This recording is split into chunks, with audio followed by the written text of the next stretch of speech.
Bien-aimé dans le Seigneur, quand Dieu te dit quelque chose, il accomplira. Tu dois croire à ce que Dieu t'a dit et de rester persévérant. Persévérant par rapport à quoi? On te donne une parole. Toi, tu as ta part et Dieu, il a sa part. Le Saint-Esprit vient aujourd'hui interpeller la famille. Vient interpeller quelqu'un qui veut former une famille, qui a déjà une famille, qui veut aller former une famille.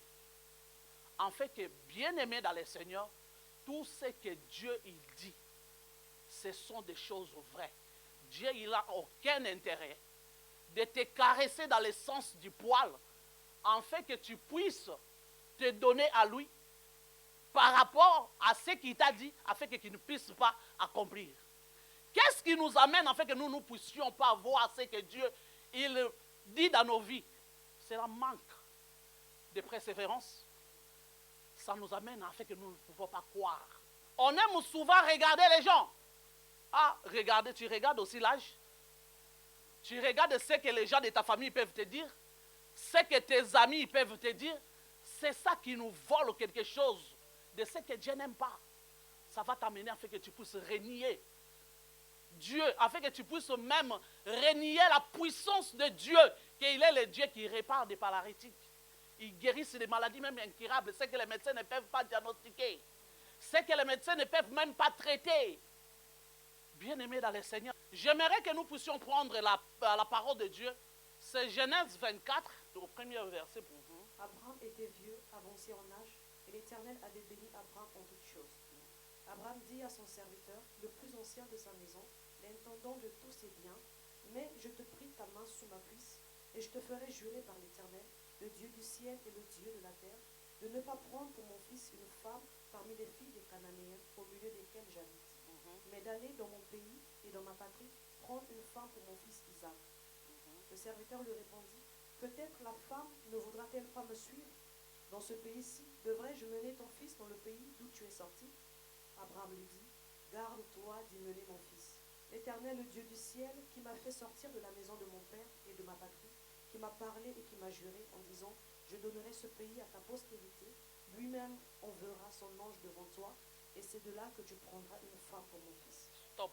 Je lisais cette histoire quand je suis arrivé sur verset 7. Bien-aimés dans le Seigneur, parfois nous, enfants de Dieu, on se chiffonne sur pas mal de choses. Ça nous amène en fait que nous puissions même pécher contre le Saint-Esprit, blasphémer. Bien-aimé dans le Seigneur, pourquoi tu as peur? Qui te fait peur? Ton regard est fixé vers qui? Les gens de ce monde, les critiques de ce monde, ce que les gens de ta famille disent, ou par rapport à ce que Dieu a dit par rapport à ta personne. Bien-aimé dans le Seigneur, vous pouvez mettre un peu verset 7, c'est déjà là. Donc Abraham s'est souvenir pour construire quelque chose de meilleur et de bon qui soit digne même devant Dieu. Il s'est souvenir de quoi? Il a dit que le Dieu là qui m'a fait sortir de mon pays, il m'avait dit qu'il donnera dans ma patrie que la prospérité. Donc s'il m'a demandé de moi de sortir, il est devenu moi. Donc tous des choses qu'il a prononcées sur ma personne. Donc pour que cette prophétie-là puisse s'accomplir, qu'est-ce que je dois faire? Je dois y retourner. Il a dit à son serviteur de ne pas prendre pour une femme pour son fils, que parmi les femmes cananéennes. Bien-aimé dans le Seigneur, aujourd'hui tu es dans des tourments, tu ne dors pas, tu réfléchis sur ta vie. Est-ce que ce que Dieu t'a dit aujourd'hui, tu réfléchis sur ça? Ou tu es en train de réfléchir sur des insultes ou des moqueries que les gens se moquent? Est-ce que ce que Dieu il t'a dit par rapport à ta personne, tu te souviens de ça? Tu te souviens de ça? Ce que Dieu a dit par rapport à la vie de tes enfants, tu te souviens de ça? Bien-aimé dans le Seigneur, devant des problèmes, nous tous on perd les pédales. On se laisse emporter. On commence à juger Dieu. On juge les hommes de Dieu. C'est un faux prophète, c'est un faux pasteur, c'est un faux évangéliste. Il avait dit telle chose que ça va s'accomplir dans ma vie. Mais jusque-là, je n'ai rien vu. Mais bien aimé dans le Seigneur, Abraham, Dieu a fait en sorte qu'il a donné le fils. Mais qu'est-ce qu'Abraham a fait? Il a approfondi la chose. Il a dit que pour que la prophétie, une partie de la prophétie, pour que qui vient déjà de s'accomplir, pour que je puisse les rendre, afin qu'ils soient complètement agréés. Et qu'est-ce que je dois faire? Je dois y retourner. C'est là que Dieu a donné la promesse. C'est là que Dieu m'a donné la promesse. Il ne m'a pas donné la promesse là où je suis. Bien-aimé dans le Seigneur, qu'est-ce que tu fais avec sa promesse ou la prophétie que Dieu t'a dit? Est-ce que tu as combien d'enfants? Parmi tes enfants, tu te souviens de ce que Dieu t'a dit par rapport à tes enfants? Par rapport à ta personne toi-même, tu te souviens de ce que Dieu t'a dit? Bien-aimé dans le Seigneur, la prophétie, dès que ça sort, ça commence à marcher. Et si toi, tu te stationnes, ça s'arrête. Donc, ça veut dire que Dieu a sa part. Toi aussi, les concernant, tu as ta part à toi. Je peux donner comme un exemple. Comme aujourd'hui, l'évangile a changé. Ce n'est plus l'évangile qu'on a, nous, les autres, on a donné la vie au Seigneur par rapport à ça. Mais aujourd'hui, les gens commencent à se focaliser beaucoup plus. Je vais donner ma vie au Seigneur parce que je vais me marier. L'évangile a changé. L'évangile a pris le make-up. L'évangile a pris le make-up. L'évangile a pris aussi, on va travailler l'élégance. Tout est faux. C'est pour cela qu'il y a des mariages qui sont faux. Aujourd'hui, dans des salles de fêtes, on commence à voir même des salles de fêtes qui a 2000 invités. Pour tout ça, c'est pourquoi? Tu cherches quoi? Et pour la finalité, comme le cerise sur les gâteaux, les mariages, je ne dis même pas. Mais tu as fait tout un tapage. Instagram. Je n'ai pas dit Instagram, j'ai dit quoi? La maman. Toi, tu es là-bas. Tout le monde doit savoir que je dois me marier. L'essayage de robes, de voiles, 22 mètres.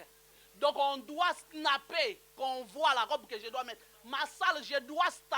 Oui, tout ça c'est bien bon. Mais fais-nous plaisir afin que le mariage aille loin. Fais-nous le plaisir. Bien-aimés dans le Seigneur, aujourd'hui les gens se marient à cause des gens. Pas pour eux-mêmes.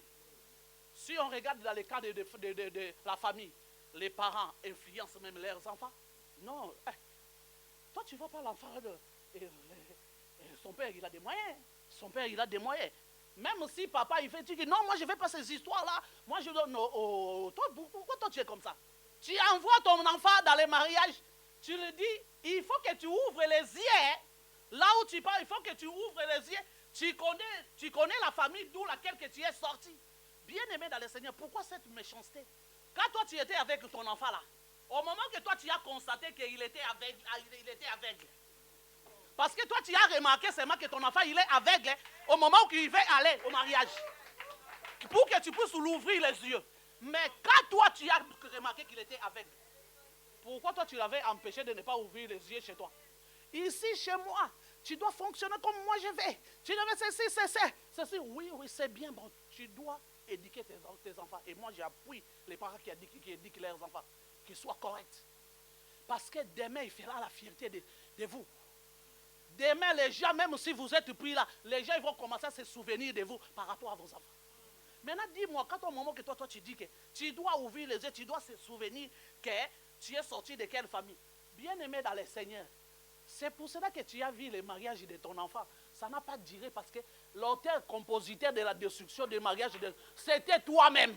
Mais oui, tu as commencé à détruire le mariage de ton enfant. Toi-même, à cause de ce qui sortait de ta bouche. Tu as dit d'ouvrir les yeux. Et doit ouvrir les yeux par rapport à quoi? Donc tu dois ouvrir les yeux, donc ça veut dire que tu dois shifter. Shifter pas en bien. Mais c'est ouvrir les yeux là que toi tu ne parles pas dans le bon sens. Donc il doit mettre la pression à son gars. Tu dois m'acheter ceci, tu dois faire ceci. Pour moi, tu dois faire ça. Mais tu ne dois pas conseiller ce qu'elle peut apporter là-bas. Je vais arriver parce que souvent, les gens, on a tendance de parler pour les femmes. C'est là où que je vais dire que il y a certaines choses que nous ignorons, les choses qui nous créent des problèmes parfois. Ce n'est même pas parfois des problèmes qui viennent entre les deux personnes dans leur couple. Parfois, les familles nous mènent là, qui nous mènent dans des problèmes. Donc, quand l'enfant, il part déjà dans les mariages, déjà, avec cette parole-là dans sa tête. Et quand il verra que les choses ne tournent pas comme la manière que sa maman ou son père l'a dit, qu'est-ce qu'il va faire? Tu vas envoyer ton enfant faire quoi? De commencer à regarder ailleurs. Et qu'est-ce que tu vas ouvrir une porte afin que l'adultère entre dans la maison de ton enfant. Et les jours qu'on va les surprendre, on va snapper, on les filme, on les fait quoi? On les publie. Maintenant, toi, tu seras content. Parce que nous sommes dans le monde de publication. Ce n'est pas que parce que moi, je tiens le micro, que moi, je connais tout. Moi aussi, j'apprends. Je continue à apprendre jusqu'à aujourd'hui. Une être personne que Dieu a créée, tu ne peux pas mettre des limites dans ta vie en disant que moi, c'est bon. On apprend des choses tous les jours. Les jours que tu mettras stop dans ta vie en disant que moi, telle chose, moi, je ne dois pas apprendre, moi, c'est fini. C'est là où tu creuses ta propre tombe. Parce que la technologie, ça ne s'est pas encore arrêté. Comment toi, tu as arrêté? Malgré la technologie, ça amène à faire que d'autres personnes puissent se shifter, mais d'autres personnes puissent se détruire. Mais moi, je préfère à côté où que ça m'amène à faire que je puisse se shifter. Bien-aimé dans le Seigneur, Abraham, il a pensé à la prophétie. Il a pensé à ce que Dieu l'a dit. Ta prophétie aujourd'hui, elle est où? Il a pensé à son serviteur. Tu vas aller chercher dans ma patrie que tu vas trouver une femme. Et Isaac aussi. Le gars là, il était un gars bon. Son père, il a fait des choses. On l'a ligoté, on voulait le poignarder, il était là. Il avait une confiance aveugle à son père. Bien-aimé dans le Seigneur, nous les parents, nous devons être l'exemple devant nos enfants pour que nos enfants puissent nous faire confiance. Son père, il est parti chercher une femme pour lui. Il a envoyé même quelqu'un, ce n'est même pas lui, même la personne qui est partie chercher la femme pour lui. Mais il avait confiance dans ce que son père il pouvait choisir comme une femme pour lui. Est-ce qu'aujourd'hui les parents ils choisissent? Tu vas t'élever contre tes parents? C'est quoi ça? Tu te prends où on est au temps de la Bible ou quoi? Et si tu es impoli, qu'est-ce que tu vas dire? Hey, attends papa, est-ce que tu réfléchis? Tu crois qu'on est en 40e siècle? Bien-aimé dans le Seigneur. C'est normal, tu es libre de faire ton choix. Le choix de ton père. Pourquoi ton enfant, il ne veut pas que tu puisses faire les choix de ce qui concerne sa vie? Parce que toi-même, tu n'es pas modèle. Ton enfant, il ne te fait pas confiance. Tu n'es pas modèle. Mais c'est que Isaac qui puisse accepter toutes les propositions que son père a fait. Pourquoi? Parce qu'il a fait confiance quelque part à son père. Il a dit, lui là, c'est mon exemple. Est-ce qu'aujourd'hui, la manière que nous mettons nos enfants au monde, nous pouvons être des modèles pour nos enfants? Toi-même, ton enfant, il te gère à la maison. Parfois, il y a d'autres choses. Parfois, je vois. Tu vas voir un enfant qui te dit, qu'est-ce qu'il y a? Qu'est-ce qu'il y a? Moi, ma mère, avant qu'il puisse quitter cette terre, tu le dis comme ça, tu auras. Je me souviens une fois, j'étais parti les rendre visite. Là, j'étais déjà marié. Je suis allé les rendre visite. Il faisait tellement chaud en Afrique. Depuis quand? Toi, tu veux commencer à me faire la morale. Parce que pour toi, tu crois que parce que tu t'es marié, et on est devenu même pied d'égalité. Donc toi aussi, moi je suis devenu ton enfant, toi tu es devenu ma mère pour que tu puisses faire quoi? Me dire ce que je peux faire, ce que je ne peux pas faire. Il m'a donné, j'ai ramassé mon sac, je me suis barré. Il y a d'autres mères, on ne peut pas jouer avec eux. Parce que tu es devenu quelqu'un. Non. Il va te monter sur le dos. Mais regarde la manière que tu parles à tes parents. Regarde la manière que tu parles à tes parents. Aujourd'hui, la source de toute chose est devenue le mariage. Quand le mariage ne marche pas, je vais poser une question. J'aimerais que 2 ou 3 personnes puissent me répondre. Bien-aimé dans le Seigneur, aujourd'hui, pourquoi des familles ne vont pas? Pourquoi des couples ne vont pas? J'attends la première personne qui va me répondre. Pourquoi des couples ne marchent pas et des familles ne marchent pas? J'attends dans la salle. Oui, Belinda. C'est une partie des réponses. Oui. Deuxième personne. Oui, Michael. La préparation, oui. Manque de dialogue, oui. La confiance. Orgueil. Problème d'éducation. Voilà, c'est le nom que j'attendais. Tout ce que vous avez répondu, tout ce que vous avez répondu, c'est vrai. Bien-aimé dans le Seigneur, toutes ces choses-là, ça fait partie, tous vous avez donné de bonnes réponses. Bien-aimé dans le Seigneur, il y a certaines choses qui a déjà vu que quelqu'un, il se réveille, un de ces 4, il fait une entreprise. Tu vas commencer d'abord à faire l'entreprise comment, tandis que tu n'as pas la connaissance de l'entreprise. Bien-aimé dans le Seigneur, aucune chose sur cette terre des humains, sans la préparation, tu n'es pas loin. Même si ça, au commencement, ça apparaît comme si ça marchait. Tellement que tu n'as pas la connaissance et la maîtrise de la chose, tu vas échouer. Pour que vous ne soyez pas compatibles, bien-aimé dans le Seigneur, quand est-ce qu'on peut remarquer que cette personne-là, cette relation-là, on n'est pas compatible? C'est à quel moment? Je vais la réponse. Aujourd'hui, le Saint-Esprit m'amène autrement. La réponse. Qu'est-ce qui m'amène en fait que les gens puissent comprendre que je me suis mal barré.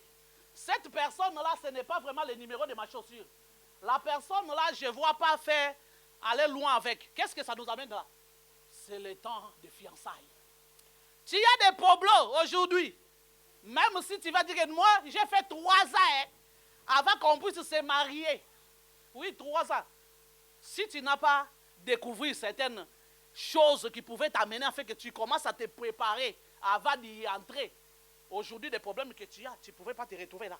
Manque de préparation de chaque chose, bien-aimé dans le Seigneur. Si on a un couple qui est équilibré, notre couple-là, il va nous donner une famille équilibrée et la nation, il y aura un peuple équilibré. Chaque chose, bien-aimée dans le Seigneur, dans chaque pays, dans chaque continent, il y a des lois à respecter et à mettre en place. Si tu ne respectes pas, bien-aimé dans le Seigneur, tu conduis sans permis, on va t'arrêter. Tu auras une bonne amende et puis tu risques même d'aller en prison. Tu brilles les faits, on va te retirer les permis. Tu auras une bonne amende. Il y a d'autres personnes dans leur mariage, ils ont déjà brûlé le feu. Oui. En état pressé de ne pas bien fomenter la chose. Tu dis, oh non, mon ami, on a grandi ensemble et lui, il a maintenant des enfants. Moi aussi, je dois me marier et l'autre là, s'il fait des enfants, moi aussi, je vais faire des enfants. Vous êtes en train de brûler le feu. Qui t'a dit que vous... Donc ton mari, il est comme son mari. Et toi, le mari, qui t'a dit que ta femme elle a le même comportement que la femme de ton ami? C'est là où que la destruction d'autres choses, c'est là où que ça... Parfois, il y a certaines choses que ça se crée. C'est nous-mêmes, nous sommes à la base. Manque de préparation. Tu veux te marier avec un homme de Dieu, tu dois avoir la connaissance. Le mari qui est un homme de Dieu, quels sont les comportements que je dois en avoir pour que je puisse être une aide. Comme dans la Genèse 2, verset 18, a dit, il n'est pas bon que l'homme soit seul. Pour que je ferai une aide, pour que je sois une aide par rapport à mon mari, qu'on a dit qu'un jour je vais me marier avec un homme de Dieu. Qu'est-ce que tu as fait par rapport à ta prophétie qu'on t'a donnée? Jusqu'aujourd'hui. Tu as déjà travaillé sur ça.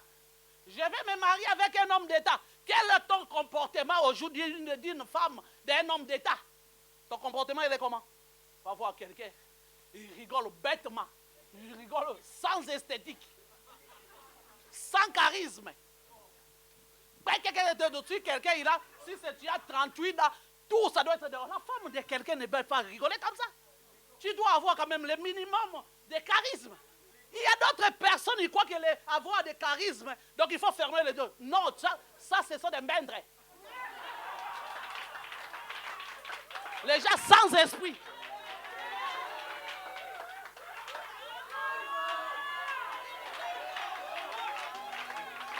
Bien-aimé dans le Seigneur, dans les mariages, il y a des normes à respecter. C'est quand tu ne respectes pas, tu es en train de brûler le feu. Tu ridiculises ta femme, tu ridiculises ton mari. Tu brilles le feu. Ce n'est pas à cause de l'orgueil. Loin de là. Mais tu cherches à protéger une vie.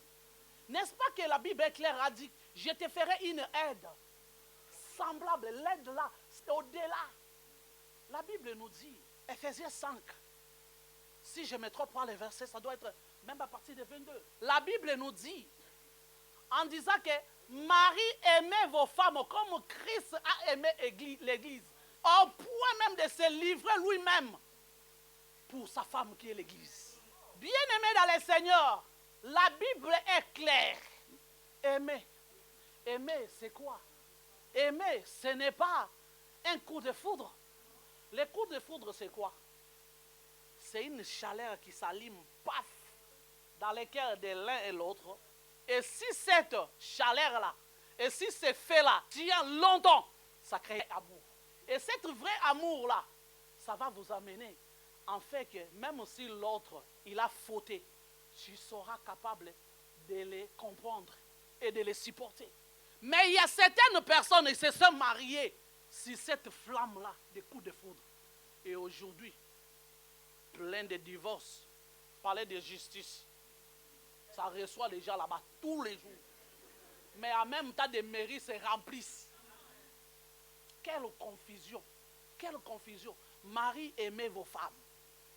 Bien-aimés dans le Seigneur, la Bible nous dit, la femme soyez soumise. Ce que Dieu a dit, pour que je te sois soumise, toi tu dois me montrer les preuves de ton amour. Tu dois me montrer les preuves de l'amour. Même si les gens de ce monde disent que l'amour n'existe pas, il n'y a que les preuves de l'amour qui existent. Les preuves de l'amour, ça se voit. Tu commences une relation avec quelqu'un. Il y a d'autres personnes qui vivent pour eux. Tu vas les remarquer même dès le début. Vous êtes là, en amoureux, chéri. Ça commence par chéri, chéri. La même personne là qui te dit, si je n'entends pas ta voix, je n'arrive pas à dormir. Comment tu dormais avant? La même personne là qui te dit que si je ne te vois pas, la fièvre monte. Il y a d'autres paroles. Si tu es vraiment intelligent, tu vas comprendre celui-là, c'est un aventurier. Et puis on ne raconte pas une femme, tout de suite tu te dis que je vais te marier. Ça ne se fait pas. Tu sais que combien de fois tes femmes ils t'ont envoyé balader parce que tu ne sais pas draguer. Comment tu viens de voir quelqu'un, tu lui dis tout de suite, je vais te marier. Mais une personne qui est sérieuse, ça n'a pas de sens. Comprends tout de suite que cette personne-là vit pour lui. Si tu m'aimes réellement, ce monsieur-là, je l'ai compris qu'il est quelqu'un de bien. Et puis il est quelqu'un de sérieux. Il a la maturité, il sait ce qu'il veut. Je l'ai vu, le monsieur-là.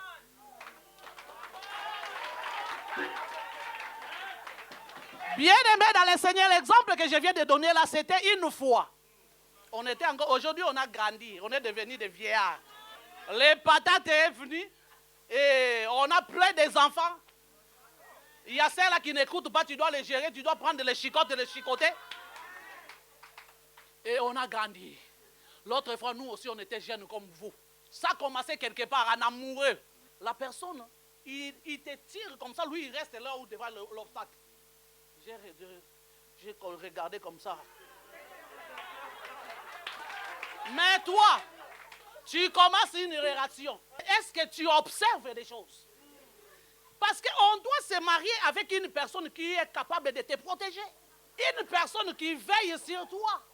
Bien-aimé dans le Seigneur, même si nous, on est des femmes, il faut savoir que Dieu a des hommes, ils ont un côté, même si quel que soit son âge, il y a une côté enfant, toujours doit se manifester.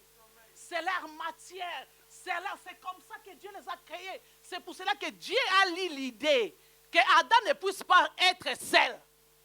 Il doit mettre une personne qui sera à côté de lui pour veiller. Et c'est vice-versa. Bien-aimé dans le Seigneur, on est là. Toi, tu n'observes rien. Ok, la personne, tu dis qu'elle est égoïste. Donc, elle ne t'a pas caché sa face. Mais le problème, c'est toi qui étais aveugle. Tu n'as pas vu quand elle venait. Des problèmes là aujourd'hui que tu as dans ton couple, tu as dans ta famille, c'était dès le début. Mais c'est toi qui étais aveuglé par la flamme, soi-disant, des coups de foudre de l'amour. Non! Une personne qui est responsable de veiller sur la vie de l'autre. Tu es en amoureux. Tu travailles, l'autre est dans l'état de faiblesse. Ça ne veut pas dire que si Georgette est à décis, donc ça veut dire que Stéphanie fait préfigurer Georgette. Si Georges est à décis, ça ne veut pas dire que Stéphane, il est aussi de la même sorte de race que les Georges. Mais ce qu'on te demande juste d'être éveillé. Éveillé dans quel sens? Il ne faut pas se marier avec une personne parce que tu cherches là où toi tu vas faire sortir ta pauvreté. Non, il ne faut pas se marier pour des biens matériels. Parce que les biens matériels là que toi tu as envie, tu ne sais pas cette personne là d'où il vient. Au moment où que la personne là, il était dans les chaos. Si un jour tu as fait arrêter en chemin en te disant que, s'il te plaît, si tu pouvais les regarder. Et aujourd'hui, il y a certaines personnes qui souffrent, certains couples, parce que tu as voulu suivre ce que les gens t'ont dit, ce que les gens de ta famille t'ont dit. Au lieu de suivre ton instinct, tu dois te marier avec eux. Eh oui, tu vois la fille là. Donc, la fille là, si on se marie avec eux, tu vas profiter de quelque chose. Hein. On va profiter de quoi? Toi, tu te maries pour profiter ou pour construire. Parce que l'amour, ça s'est construit. Une famille, ça s'est construit. Toi, tu amènes quelque chose. Moi, j'amène quelque chose. Et quelque chose, là, ce n'est pas le bien matériel. Mais on doit montrer la capacité de la maturité. La maturité que toi, tu as et ce que moi, j'ai, on va les mettre ensemble. C'est là où que nous allons faire renaître quelque chose de meilleur pour que nos parents soient fiers de nous, pour qu'ils soient contents de nous. La maturité, il n'y a pas. Moi, je me souviens, à 15 ans, j'étais déjà mature. Comme je grandissais vite aussi, j'étais à 15 ans comme si j'avais déjà 18 ans. Je savais faire à manger. Mes parents me responsabilisaient à la maison. Ma mère disait que dès que tu finis l'école, tu retournes vite pour aller faire à manger, pour que tes frères mangent. Donc j'étais là. En fait, tu peux dire que, mais attends, ce n'est pas mes tâches à moi. Mais même mes parents aujourd'hui, on peut les poser des questions si ma mère était là. Pourquoi tu faisais ceci? Pourquoi tu faisais... Ils sont incapables de répondre en disant qu'on ne sait pas pourquoi, mais elles-mêmes, peut-être ils étaient coordonnés par Dieu. En fait, que je puisse avoir la maturité que j'ai aujourd'hui. J'ai passé par une formation. J'étais là. Je dois les donner à manger. Je dois surveiller leurs devoirs. Et moi, dans ma tête, c'est que ça se passait. Donc, moi, je n'ai pas droit d'erreur. Dès que j'ai fait une erreur, je peux faire chuter tous ces gens-là qui sont derrière moi.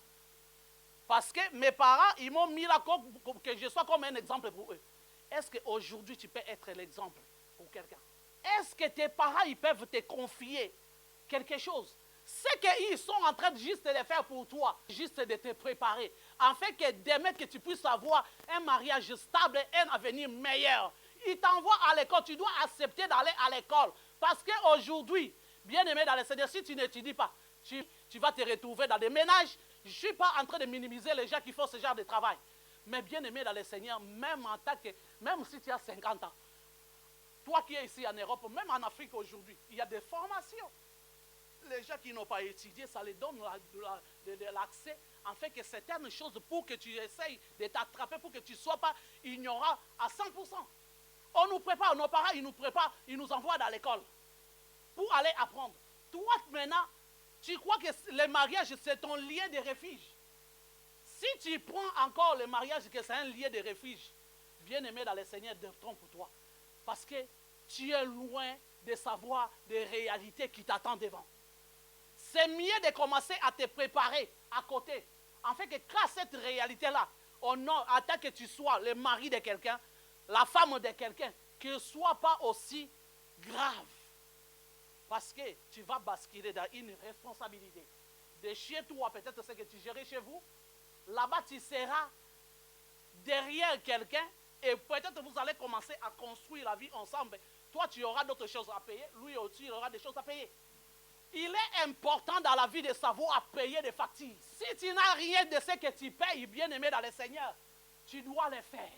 C'est pour cela que moi, je n'hésite jamais quand je prends le micro, je dis aux parents, c'est le moment de préparer les enfants. Ne prépare pas les enfants seulement que je dois bien les habiller. Oui, tu peux bien les habiller. C'est tes enfants, c'est tout à fait normal, il faut être propre, il faut être bien habillé. Mais il y a d'autres, ça ne limite pas que là. Commence à responsabiliser ton enfant. Même si un jour dans la vie, tu n'es plus là, là où tu seras fier d'eux parce que tu les as démontré quelque chose d'important. L'enfant, quand il a 16 ans, ici en Europe, les enfants, à partir de l'âge de 16 ans, il a droit d'affronter le monde professionnel. Il doit savoir dans le monde, qu'est-ce qui tourne. Donc la vie, ça ne se gagne pas gratuitement. Donc tu dois travailler. L'enfant, il doit savoir ça. Maintenant, toi, ton enfant, il a 16 ans. Il a 17 ans. Il a 18 ans. Allez même jusqu'à 20 quelques. Il est à la maison. Il ne fait rien. Il ne veut pas aller à l'école. Il ne veut pas travailler. Le papa, il est vivant. Maman, il est vivant. Est-ce que vous réalisez là où les penchants, que là où votre enfant amène sa vie? Où est-ce que, réveillez-vous, où est-ce que votre enfant, il est en train de mettre son avenir? Demain, quand tu ne seras pas là, La maman ne sera pas là, la papa ne sera pas. La personne qui m'a formé aujourd'hui, elle n'est plus là. Mais j'ai amassé quelque chose d'elle et aujourd'hui, ça m'a amené en fait que je sois une femme stable. Qu'est-ce que toi tu es en train de montrer à tes enfants? Tu leur montres quoi? Qu'est-ce que toi tu es en train de cultiver dans la vie de tes enfants? Toi, enfant, que tu n'aimes pas qu'on puisse t'envoyer à la maison, en fait qu'on puisse te dire fais telle chose, sache qu'un jour dans la vie, ta maman ne sera pas à ta côté, dans ton côté. Ton père non plus. Tu seras seul devant certaines réalités. C'est là où que tu vas te souvenir de certaines choses qu'il te disait. Quand tu étais enfant, tu seras devant cette réalité-là. C'est le jour-là, tu vas pleurer. Il faut savoir tout ça. Si tu n'es pas là, même si tu te maries aujourd'hui, tu seras un obstacle pour la vie de quelqu'un. Imagine-toi, on te marie, mais c'est la femme qui travaille, toi tu fais rien. Mais un jour, on va te manquer du respect. On va te manquer du respect. Tu cherches à manger comme ça, tu dis, où est à manger? On mange tout, on lave même des assiettes. Et puis on est sûr, on arrange tout. La cuisine, ça fait comme si on n'a rien fait. Parce qu'on est en train de te montrer que si ton père et ta mère, ils ne t'ont pas appris que la vie n'est pas gratuite, c'est aujourd'hui, nous, on doit t'apprendre que la vie, ce n'est pas gratuit. La vie, ce n'est pas dormir, tu te réveilles quand tu veux. Donc, ça veut dire que tu dois travailler. Même bien aimé entre mari et femme. Quand la femme fait quelque chose, l'homme aussi fait quelque chose, il y a même du respect. Tu sais pourquoi on te manque du respect? Pourquoi on ne te respecte pas? Premièrement, tu bouffes tout, mais tu n'achètes pas. Ce n'est pas parce que, oui, il y a certaines réalités. Hein. Il y a certaines réalités qui se posent. Il y a d'autres personnes qui n'ont pas de papier. Ils ne peuvent pas aller travailler, on n'en disconvient pas. Mais il y a d'autres sans-papiers qui sont courageux. Moi, je connais quelqu'un qui n'avait pas de papiers. Il était bien organisé chez lui. Même les gens qui ont des papiers, ils ne sont pas comme ça. Sa femme ne manque pas à ses vêtements. Ses enfants, ils sont propres. Ils mangent, il n'a pas de papiers. Mais bien organisé chez lui. Toi, tu dors, tu n'as pas, non seulement tu n'as pas de papiers, tu dors du matin jusqu'à 14h, jusqu'à 15h. La femme va te manquer. Même ton mari qui va travailler. Il y a d'autres comportements aussi de d'autres femmes. Les maris travaillent, toi tu ne travailles pas. Mais c'est toi qui es là, la distributeur. Donc ici en Europe, on nous a montré la distributeur d'argent. Mais toi, tu es devenu la distributeur de la nourriture. Tu ne travailles pas. Mais c'est l'autre qui travaille. Oui, on peut donner, c'est à manger, c'est rien. Mais ne donne pas tout à finir ça. Donc le mois n'est pas encore fini. Vous êtes les 15, la provision est finie. Maintenant, dis-moi, tu cherches que l'autre là qui te dise quoi? Qui puisse t'acclamer ou qui cherche la panne de sa maman, qui puisse se mettre sur la hanche, qui commence à danser le pour tu veux qu'il fasse quoi? Bien aimé dans le Seigneur, il y a certaines choses que nous-mêmes, que nous cherchons. Au lieu de travailler sur les prophéties, de ce que Dieu t'a dit, afin que ces choses-là puissent s'accomplir, toi tu dors. Tu commences à condamner Dieu. Ces histoires-là, c'était ces histoires, ce sont des aventures, c'est ça, ceci. Si tu dors, ta prophétie aussi fait quoi? Ça dort. Si tu ne travailles pas sur ta prophétie, maintenant dis-moi, au moment où que toi-même tu es en train de t'embrouiller par rapport à ta prophétie, est-ce que la chose que Dieu avait dit, ça va s'accomplir? Bien aimé dans le Seigneur, il y a certaines réalités qui arrivent dans la vie de certaines personnes. Ce n'est pas des choses que tu as souhaitées, ce n'est pas des choses que tu as calculées. Ça se trouve que tu es là avec tes enfants. Dieu il veut te faire du bien en t'envoyant une autre personne. Afin qu'il soit le père de tes enfants, afin qu'il soit la maman de tes enfants. Commence à préparer les enfants. Parce que tu as besoin, tu n'as pas besoin que tu continues à rester seul. Tu as besoin en fait que tu sois avec quelqu'un, même les enfants là, ils ont besoin d'avoir une maman pour leur bonne éducation. Ils ont besoin d'une père à côté d'eux pour avoir une bonne éducation. Et si tu regardes souvent, je ne dis pas souvent, parce que ce sont des histoires d'Alléluia, Amen, là, on a déjà vu beaucoup de choses. Toi-même, tu as des enfants.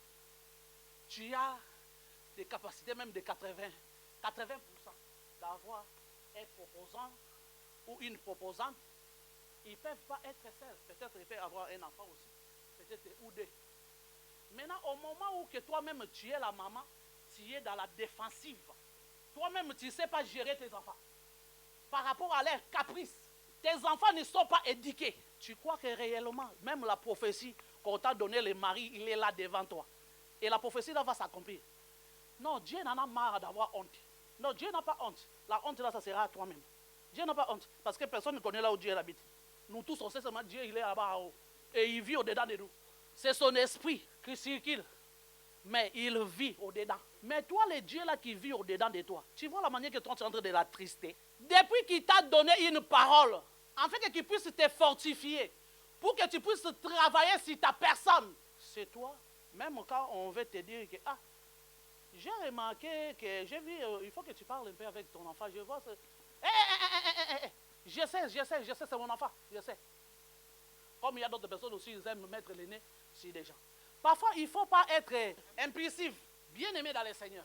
On vient, on te dit, ah, j'avais vu l'enfant, il est en train peut-être, il faut que tu parles, je vois comme s'il y a ça. Et tu dois donner une réponse. Peut-être tu ne sais pas les sœurs ou le frère, il a été poussé par le Saint-Esprit pour venir réveiller ta conscience. En fait, que tu es en train de dormir, il est temps que tu travailles sur les comportements de ton enfant. Parce que demain, il peut être un obstacle par rapport à l'homme ou peut-être la femme qui est en train de venir. C'est lui qui sera le problème numéro 1 dans votre relation. Les gens, ils aiment prendre toujours des choses en premier degré. Les histoires, ça ne les regarde pas. Quand on sort de prophétie ici, tu ne crois pas. Que le Saint-Esprit puisse toucher quelqu'un, puisse te parler en coulisses, tu ne crois pas. Dieu lui-même qui puisse parler, tu ne crois pas. Tu cherches à croire à qui? Toi-même, tu n'as pas confiance en toi-même. Parce que si tu avais confiance en toi-même, il fallait que tu puisses travailler sur ta prophétie. Dieu, il ne ment jamais. Tout ce que Dieu il dit, il accomplit. Dieu, il est dans sa parole. Il n'est pas dans un autre endroit. Il est dans sa parole. Sans la foi, personne ne peut y être agréable. Donc, si tu n'arrives pas à exercer certaines choses par la foi, bien aimé dans le Seigneur, toi et Dieu, vous ne vous connaissez pas. J'étais malade presque 5 ans. La seule chose que j'ai fait, je n'ai pas renié l'existence de Dieu. Le diable me disait d'autres choses. Aujourd'hui, tu ne vas pas te réveiller. Aujourd'hui, la manière que je me tiens là, je suis venu t'enchever. J'ai dit, moi, je ne mourrai pas. Aussi longtemps, je sais, Dieu m'a appelé. Et ce que Dieu a dit que je dois faire, je n'ai pas encore fait. Je ne quitterai pas cette terre sans que je puisse faire ce que Dieu m'a dit. Bien-aimés dans le Seigneur, je vous parle d'autres choses. Ça apparaît comme si ce sont des histoires. Il y a certaines choses que je ne vous ai jamais dit. Bien-aimés dans le Seigneur, spirituellement, doctrinalement, que tu fais ou pas, même si tu es quelqu'un, tu t'assois sur la doctrine, si dans ton couple, si un jour tu es appelé être mari de quelqu'un, la femme de quelqu'un, si ces choses n'est pas à la base de ta vie, quel que soit ton ministère, va tomber. Même si tu réveilles tout un cimetière. Aujourd'hui, nous voyons dans les églises, les gens, des mamans pasteurs trompent leur mari. Quelle abomination. Les hommes de Dieu ne parlent pas, même pas. Parce que les gens, ils aiment les mativies. Dieu peut se servir de toi. Tu peux avoir un ministère puissant. Si ces choses n'est pas assises dans ton couple bien-aimé dans le Seigneur, on risque. Et puis, on t'oublie. Combien des hommes de Dieu, ils ont enflammé ce monde. On a parlé dans des miracles, mais aujourd'hui on n'en parle plus. Parce que l'ennemi les aille au travers des mariages. Prends encore ton temps. Prends ton temps. Travaille ta prophétie. Travaille ce que Dieu t'a dit. Si tu es encore célibataire, travaille ce que Dieu t'a dit. Dieu finira par accomplir. Toi qui es encore au mariage, et il y a certaines failles, peut-être tu ne connaissais pas certaines pistes, certains problèmes, certaines sources de vos problèmes. Et Dieu vient de t'interpeller. Aujourd'hui, Dieu, il nous a situés partout. Il nous a fait tourner comme ça de gauche à droite, jusqu'à ce que nous puissions.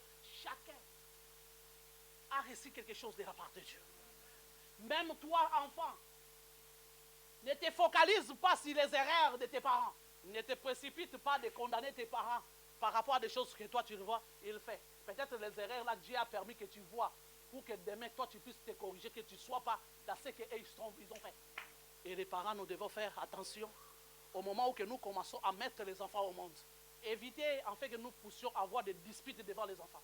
Parce que ce sont des mentalités que vous êtes en train de transmettre aux enfants. Et aussi, demain, ils feront la même chose. De la même manière que tu ne respectes pas ta femme, de la même manière que tu ne respectes pas ton mari, tes enfants, ils feront la même chose. Et la honte sera à qui? Ça sera à vous. Ça sera à vous. Donc, ils font une bonne préparation pour avoir un bon mariage, un bon couple, et pour que la nation puisse en profiter.